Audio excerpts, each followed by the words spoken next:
Boas, pois como todo o mundo está dando a súa puta opinión de mierda sobre o tema este do rap de ultradereita e tal, me gustaría facer un contexto, xa que en moitos destos shorts que eu solto son contextos históricos, en certo modo, non? Un disco en 60 segundos é un contexto dun disco, non?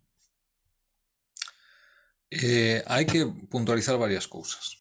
Por exemplo, eso de que o rap xorde dunha maneira antirracista e tal, é bastante debatible. Vamos a decir que sí, vale? Realmente xorde como reacción ao racismo institucional da época Reagan. É como xorde, vale?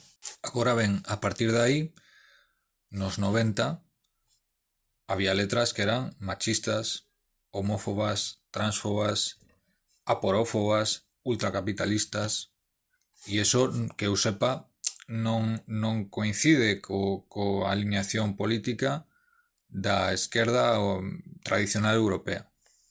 Pero que nós estamos vendo isto mellor dende un prisma, dende a orixe me refiro, na que non é correcto, porque ao final esquerda-dereita, ultraesquerda, ultradereita son conceptos políticos moi europeos, moi eurocentristas, que non teñen un reflexo real en Estados Unidos, porque Estados Unidos sabedes que tivo unha represión de todo o que era o socialismo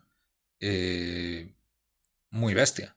O sea, unha persecución e unha caza de bruxas que flipas, legal e a todos os niveis, incluso a día de hoxe, pois, eso de ser comunista, liberdade de expresión ata certo punto. Por eso existía este meme, a mí me facía moita gracia, pero que reflexa moi ben a sociedade estadounidense, que é o meme dos Simpson de los comunistas nazis. Pero que realmente a sociedade americana é un pouco así, non? Está en contra dos comunistas e dos nazis, e é unha cousa como que en Europa non nos entra porque temos un contexto político moi diferente.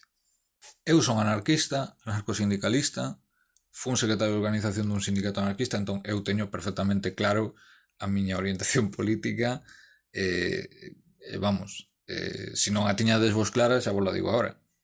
Pero me parece que estamos reducindo o problema e o estamos enfrontando mal. Estamos enfrontando que o problema é a música.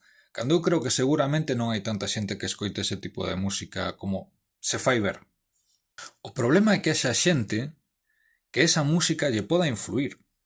Ese é o verdadeiro problema. O sea, se a ti o Hincho, que é un tío que ten un cuarto de neurona funcional, te convence de seguir unha ideoloxía dese tipo, o problema non é o Hincho, o problema eres ti. Ese é o puto problema, vale?